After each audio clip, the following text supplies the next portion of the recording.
Masora semhuri yeZimbabwe tinogashira muchirongwa chenyu chamasecret namaconfessions zita ndinoitwa iye Glory. And welcome back to this episode. Aiwa macomments enyu ndakawaona nezuro, it was so overwhelming.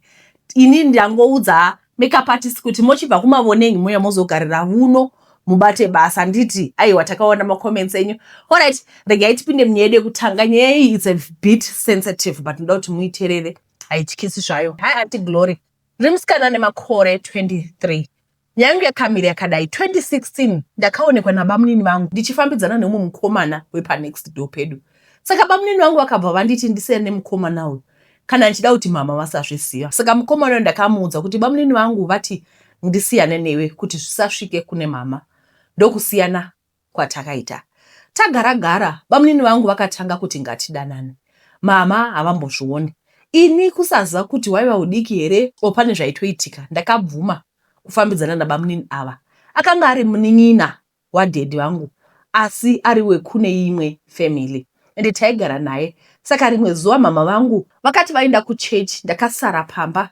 Apa bamunini vaiita zvekunovaka vachidzoka.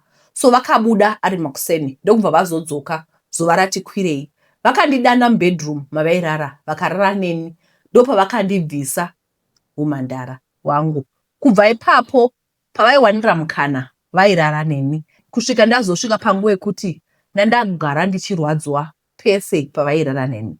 It was 2016 ndichangopedza kunyora grade 7. Then zvakaramba zvichiendera mberi kusvika ndava form 1.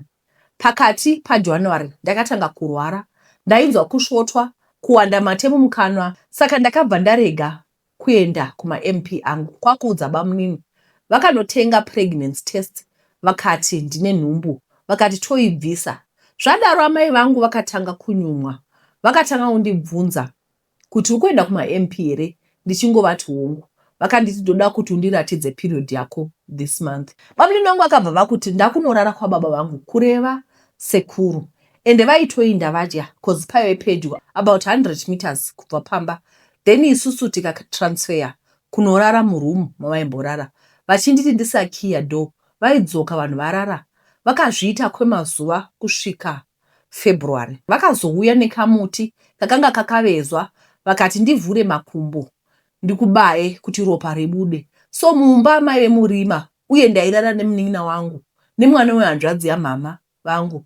Saka zvaisaita kuti vabatidze light. Saka vaitadza kubaya uye ndairwadziwa.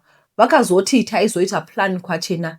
Saka zvekuma around 3 am mama vangu vakatanga kundidaidza vachiti alarm yekuchikoro haisati yarira here, time dzakwana. Izvo mama vangu vakanga vachinyumwa kuti pane zvinhu zvainge zvichiitika kwandiri.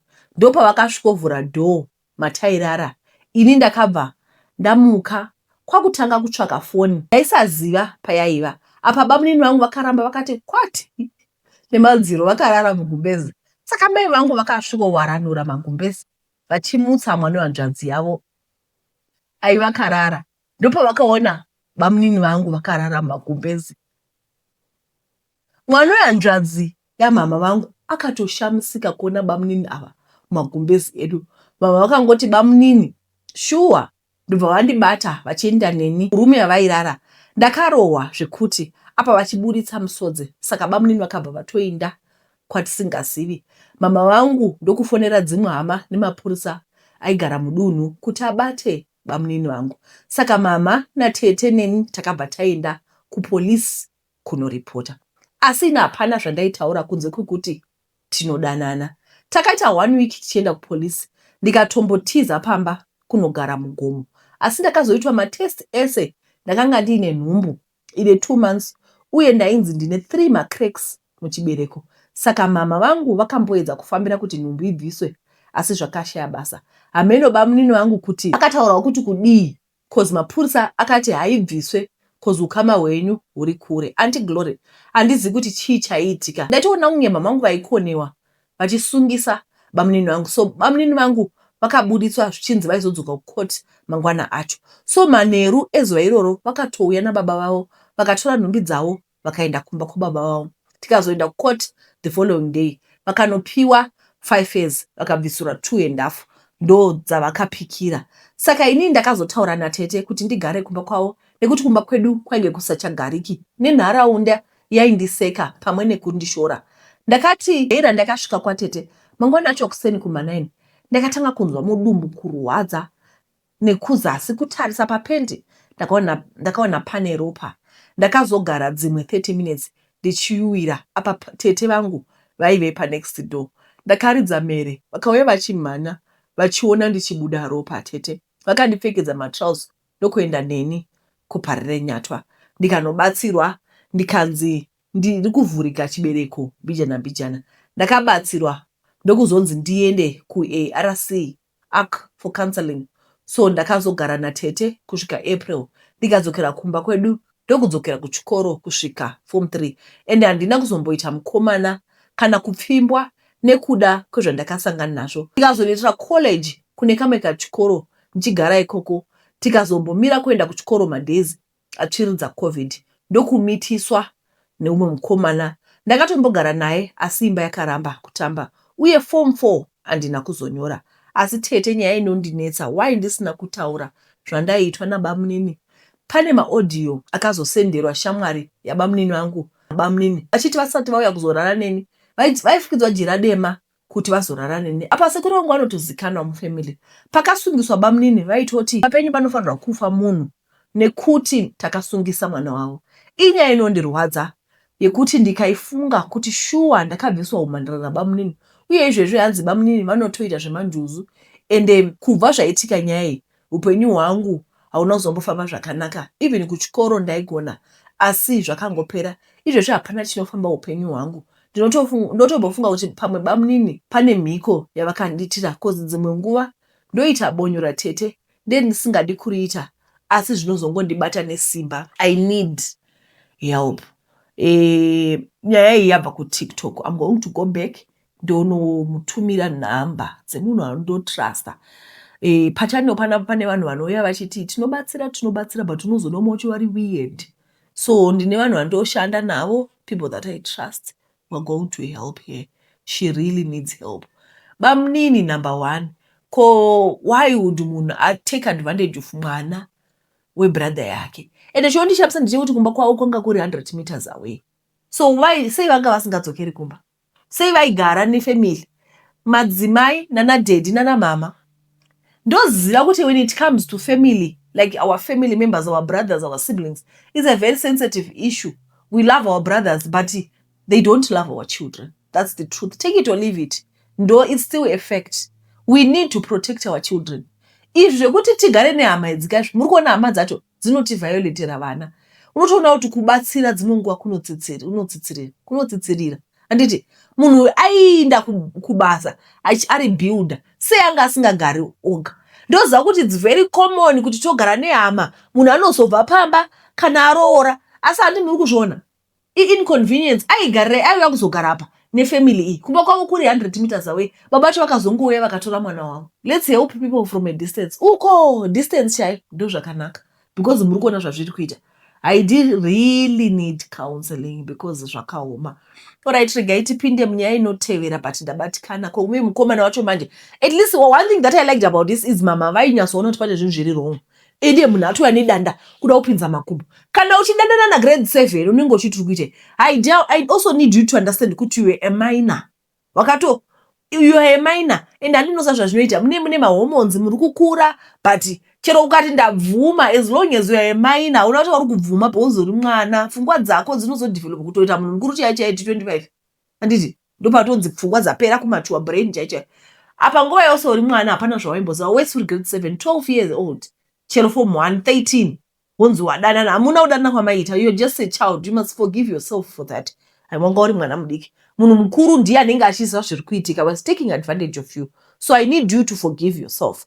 Alright, regai tipinde munyaya inotevera. Hi Tete Glory. Unfortunately, I didn't know how to send my message kwamuri. As I started following your page last week, this is not a confession but kutotsvakawo rubatsiro. I'm a young lady aged 23. Nyangu yakaoma Tete. Let me just start by a glimpse of how I grew up. Ndakakura ndichengetwa nagogo vanozvara amai. Gogo used to love me zvekutodaro. Yes, vazukuru were many, but I was handbag yavo zvangu. Then the real problem started. Ndave 8 years. Ndakangodonha kuchikoro zviya zvinenge pfari. That was when my life changed tete. As I'm writing, I'm in tears, Shem. So mukudonha muya ndakaendeswa kuchipatara. Then the doctor said it's epilepsy. I started treatment. It got worse to a point ekuti one of the doctors akazoudza mama kuti zvakuda chivana. You know, tete, I would just fall, ndotonhora half body without movement. Anyway, nyaya yangu yakati I would leave a lot of things. So my mother and gogo started kufambawo neni from machurch, mapostori, zvechivanhu. Ndakararama childhood yekuti hama ikati kune anobatsirwa, ndaiendeswa 2 to 4 months. Zvikaramba umotorawo. I never enjoyed childhood. Sevamwe vana, ndaiswera ndakavharirwa. Cause pese pandaidonha, I would get violent zvekudaro. Okumhanyira kudhamu kumvura chaiko. Inini pandodonha ndaiona murume akareba coming to me, but every time aisasvika kuti ndione face yake. Other kids started isolating me as they were scared of me. I remember I went to every prophet anemukurumbira here in Zim. I won't mention mazita though, but zvakaramba. Problem yakazoti youya iri kundinetsa nhasi. I would masturbate tete. At a young age, I knew how to masturbate with my pillow and enjoy. Let's jump to ndava secondary. Now I can just say I was better. I was now staying with my mother and we would wake up and pray midnight. Then there was a school trip kuMasvingo where we went to Lake Kyle and Tokwe Mukosi. Something terrible happened. Taita boat cruise. I just jumped out of the boat. Kupinda mumvura. I don't know how I survived. If Pana knows how big that lake is, they said he must see diver akanditsvaka for 35 to 40 minutes. Vakazongondiwana. They were also concerned, asking how it happened. Pama sea diver apa, there was a lady sea diver. Akati, can I have your parents' number? Ndobva vakaenda zvavo. Tete, the trip was 7 days, but it was cut off. Takadzokera kugweru same time kuchikoro as the teachers were scared nechiitiko ichi. I was now the talk of the school. Hey, ane manjuzu. Hey, musatanist. And now it became worse. Ndakatanga kudona big time. I dropped kuchikoro second term yese. When my mother was told she was not okay mentally, shame. So ndakambodzokera kwa gogo. You see, gogo vaitiwo, there was another place yavaida kuti ndiende. That sea diver lady then called my mother. Hanzi akati mwana wasn't mumvura. Patakamutsvaka, tsvakirai mwana rubatsiro. My mother came, vakazonditora tikaenda to this prophet. Akavaudza live and direct kuti mwana wenyu akapirwa kumvura. She's married to a water spirit and a grandmother ndivo vanoziva what happened. Teteka, I'm not okay zvenyu. Nyaya yangu yakarebesa. So for now, let me tell you zviri kundinetsa now. I grew up nedambudziko rangu. Pandakangotangawo kuenda kumwedzi zvekudonha stopped. I never had a boyfriend throughout my high school. Now ndapedza kuchikoro kuti ndigare pamba zvaisaita. I changed city. Kwakutangawo kugara ndega. No boys tete kana moyo nazvo. Problem is I was masturbating zviri serious. Chero mutelet, I would watch animal mating and masturbate too much. Watch porno and masturbate zvekudaro. Until I started praying and attending church. But zvikundikurira. I masturbate zviri different.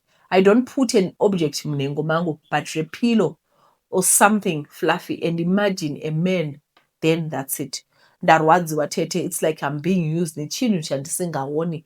Better wanda zvechipfambi, you'll be knowing kuti basa. Not izvi tete. Back kunyaya, I started dating. Ndotanga kusvotwa nemunhu ndotomuramba. Moza apa ndine lucky kuwana vanhu vari genuine. But at the end of it, I mess it up. And namoyo tete, to this time, I don't know true love. I've never loved a guy, but I enjoy my time alone. It's like pandendiri one. I feel happy and content. I have no friends. Even hama anditauri navo. My mom, it's here and there. I go out alone. And peace and nayo, it feels like I'll be with someone. Moziwa. You know, my first boyfriend, Akaranden first, I thought in Chabuda Europa, but not even a stain. But the pain was there. It was like ndakabreka kari. That guy patakarambana. Akatambura say, Tete, if muchizoda kunditaure everything in detail, I will ask. For now, I need deliverance. Ema sure. Because now every prophet kwatoenda be it Masowe or Vanapapa anotondinyenga kwese tete kumasowe anze moya wacha mai ndini murume wenyu. Zviriko here. Now I've given up. ndikukumbirawo someone genuine who will help me spiritually. I feel like the way I'm anti-marriage pakutoda deliverance, it is serious. New therapy tete, the inner child in me haven't healed. I'm broken within. God bless you. Sorry nekurebesa nyaya. Ndio namba yavo. Just highlight musi wa munoverenga nyaya. I follow my comments. I love you, Tete. The first person I opened my heart to. Oh, I love you too. Thank you so much for pouring your heart. Panoda mwari apa. Panoda Jesus. Like I said, today is a Tuesday. Mangwana Wednesday. I need to book the pastor. Munhu wese mangwana ngatisanganei pa Zoom meeting. We need to have a prayer meeting. And we need to have a prayer meeting. We need to start praying. She needs help. Kutoda deliverance. I think patichaita Zoom, tichaita ma one-on-one na pastor. I don't know how we're going to do it, but maybe we need kuti munu ana matiro na pastor. Let me just text him also so that in the bouquet appointment. Tata Wednesday and right. Regaiti pinde mnyaya notevera. Nyaya dziri pano dzakaoma. Necklace nemasino makasimbere vatete ndakaendawo kun'anga rimwe gore ndichiti ndipindewo muligi rebig boys vatete hakuna chinhu chinorwadza sekuvhairirwa nemwana anobuda mukaka pamhino. Hakuna chinhu chinorwadza sekuitwa munhu asiri serious nelife. Unenge uchitozamawo asi zvichiramba. Ndakazodhisaidha kuita zviri mufashion. Ndakadhisaidha kunotsvaka mushonga wekuti ndipfume, mushonga wekuti ndionekwe semunhu pavanhu, mushonga wekuti nditewo mbinga, mushonga wekuti nditapfunye mari, ndifadaye sezvinoita vamwe. Ndaiziva kuti chero ndikanzi zvinhu zvacho zvekuromba zvaizondipandukira ndinozoita chimukuwi muguva, asi ndambofara. Ndakaenda kune imwe n'anga vatete ikabvunza kuti ndaida kuti ndiitireiko. Ndakataura kuti ndaidawo kuitawo jaya mupfumi, ndaida kuitawo mbinga pane vamwe, ndaidawo kuitawo murume pavarume, ndaidawo kuitawo memba, ndaidawo kuonekwawo kunzwikwa kuti ndasvika. Vatete pane certain level of respect inopiwa vanhu vane mari. So ndakaenda kune imwe n'anga ndikasvika ine zvuma zvainge zvakasiyana-siyana. Akanditi ndisaridze chuma chandaida ndigoenda nacho. Paive nedifferent types ezvuma, zvimwe zvine mvere, zvimwe zvine mabhonzo, zvimwe zvine muswa, yakachekwa kuitwa zvipisipisi. Ini ndakanomhitsura chaiva nemazino, asi chandoziva mazino aya aizave munhu, mazino aya aisaratidzika semunhu. Vatete ndakapuwa chuma changu chiya, sekuru vakanditi ndinochiisa mumba, chero pandachiisa as long as muri mumba. Ndakatanga kuita mari imi, handizivi metsi dzaivapo, asi ndaingoona ndine mari. Ko zvizhinji ndaigozvitsvakirei. Upenyu hwakatoita improve, sekutamba sekuseka. Ndakatotengawo DD6 yangu pamwe nekutengawo stand yangu. Upenyu hukatosanduka. Asi chuma chiya chakatanga kudonha mazino one by one. Mazino acho madonhero aita senge zvinoita vanhu zviya. Zino raingotanga kurembera vatete sezvinoita munhu zviya. Parinorembera kubva patambo paya panenge pane munhu anenge achirwara ari panhoo. Ende munhu wacho haarwari gore kana nguva yakareba vatete. Zvinongoita ipapo munhu otodonha. Panodonha mazino munhu anenge achitodonha. Vatete chuma chandaiti chuma hachisi chuma, chitori chikwambo chiri kupedza vanhu mufamily. Ndakadzokera kun'anga kuya ndikati hai chuma chinopedza vanhu handichadi. Chuma chinokonzera kufa kwehama handichadi. Zvinhu zvine ropa mukati handizvikwanisi. N'anga ndipo payakandiudza nonsense. Yakati zvaiva zvisinganetsi ndidzose chuma chayo, asi ndidzose nemazino acho akakwana. Zvaiva impossible. Sekuti zino repachuma raiti rikadonha munhu oshaika vatete, ndainge ndisingazorioni kuti raindepi. Zvakare zvichira kuti kudzosera chuma vatete kwaiva kutsvaka tsono yawira mumauswa, yainge isingazowanikwa. Hama dzangu chaidzo hadzichandidi. Ndinorangarira mwedzi wapera ndakaita dziwa raida kundiendesa kunyika dzimi. Kutofonera vanhu hakuna anodavida foni, kusenda meseji vatete hakuna aneina nazvo. Pachuma chichine mazino mamwe 12 asara. Vatete ndikafunga kuti chichauraya dzimwe hama 12 ndinonzwa kudedera. Ndiyo nyaya yangu, upfumi hwangu huchadyiwa naniko. Zviri pachena kuti ndakapembera ngozi mumusha ndichiti mudzimu zvino ngozi iya yakanganisa mhuri. Bedweka zvakaoma. Muziva kuti vanhu ava dai maikwanisa kuteerera maaudio yakaya maingosarawo makakahlambarawo nazvo. Apa ka munhu anenge atumira nyaya achiti hamuraitere ndine nyaya yangu yechichi, wozonyatsobvunza kuti aiwa nyatsotaura inyaya yenyu chii chakaitika chaizvo chaizvo, munhu otumira audio. Papatonongoti vanhu ka hlai Mwari. I remember panyaya dzose dzandakatumirwa pane musikana akanditumira message kuFacebook. Iye akati haana basa nazvo. I think I read this story because we read this story every day. But mwana mudiki unomutarisa paFacebook unototarisa picture yake kudai. Akati hainini hazvina basa ini ndiri kutobva but it's okay. Regai ndidle mari. Tazonyayotambura zvakadaro ere zvekuti upenyu hwanyanyo kuoma mukauntiri zvekuti takuda kungonoita zviri mufashion. Upenyu hwakaoma nditi. Makasimba here vatete, ndiri mukadzi ane vana 3 uye ndinoreurura kuuraya mwana wemurume. Mwana uyu handina kuwana aripo, asi mwana uyu akaitwa ndatoroorwa ndava nevana 2 vatete. The disrespect, the nerve. Timothy murume wangu aiva mutransport business. Takabva tose kumadhaka. Saka pakatanga kuita mari mazuva ekutanga zvinhu zvose zvaiva zvakaringana mumba. Asi pakatanga kuwana mari mumba makapinda gonye. Tainge tosiyiwa vatete. Kwava kungotengerwa chikafu chete. Ndaitoitawo mabhizinesi angu. Asi fact yekuti mari yakawanda yainopedzerwa kunze yaindirwadza zvakanyanya. Pamagirlfriends ake ese Lynn ndiye ainge achindirwadza sechironda chiri mumino. Vamwe vese ndainge ndamaneja kuti varongedze mabhegi vasiyane nemurume wangu. Asi Lynn airatidza kuti pane painge akatsika pakuru. Aitoratidza kuti havhunduki kutora murume womunhu. Aitoratidza kuti havhunduki vatete kukoverana dhira nemurume wemunhu. Ndainge ndambofona ndichibvunza kuti aiziva here kuti ndiriko. Lynn aitoziva kuti ndiriko, asi ainge adhisaidha kuita chikwekwe pamurume wemunhu, kuita chikwekwe pana baba nhingi, asi masingu vakafirwa vainge variti. From the look of things, zvaita senge ndakatangirwa nedare. Lynn ainge akangwarisa kubika mushonga kwaive kwake chaiko. Timothy waiva pakati nepakati. Kwangu kumba ainge uya pano neapo. Ndinoziva aiwira kunyara. Ndakaona kuti ndikada kuzama kukudubura Lynn ndainge ndadya manunoko, saka ndaizouraya mwana wake.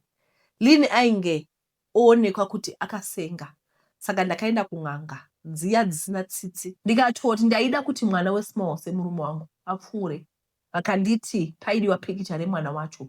Vakandipa tsono vakandiudza zvekuitika. Pasina nguva ngani Lynn wakakutura bhara. Timothy neexcitement kwakuposta mufamily group. Hanzi kwazvarwa nyati itsva. Akanaya wani makorokoto kubva kune vamwe vanhu vasiri loyal kana nekapeace case. Vanenge vachiti maiguru bro hatisina matenesi asi nekudivi vachikuchera. Ndakadownloada picture riya kuda kurwadzisa Lynn. Ndakamira kusvika mwana asvika 2 months. Timothy ainge otofunga kuti ndakagamuchira mwana asingazivi kuti ndaigaya mahora oga. Mwana achingosvitsa 2 months ndakabva ndambaya netsona papikicha sekutaura kwazvainge zvaitwa nasekuru. Ndakazonzwa naTimothy hanzi mwana ari kutadza kufema. Ndakapembera zvikuru. Haana kuunganirwa sezvo zvichinzi mwana asina mazino haunganirwi. Mwana akavigwa. Ndikafunga ndichaona rugare asi ndaiva romo. Timothy naLynn vakafamba vakanzwa kuti ndini ndainge ndadya mwana. Vatete ndikakuudzai kuti ndakadzingwa sembwa. Unoshamisika imi kudzingwa kunge munhu ane maperembudzi. Mwana waLynn wandakauraya tete ndinomuona zuva nezuva akagara pamubhedha wangu achichema zuva nezuva.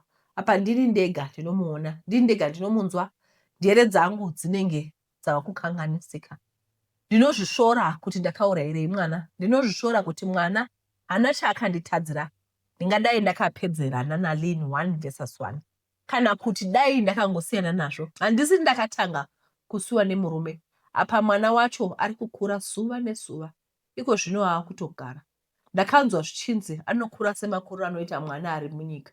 Apa iye takamusiya kumakuva.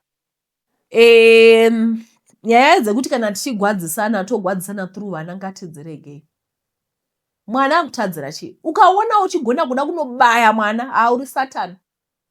Uri Satani chaiye, hapana Satani anodarika ipapo. Ukaona uchigona kuuraya mwana, kutoenda kun'anga, gumbo rako ipo unosvika kun'anga, unenge usina here umuzwa ngedo.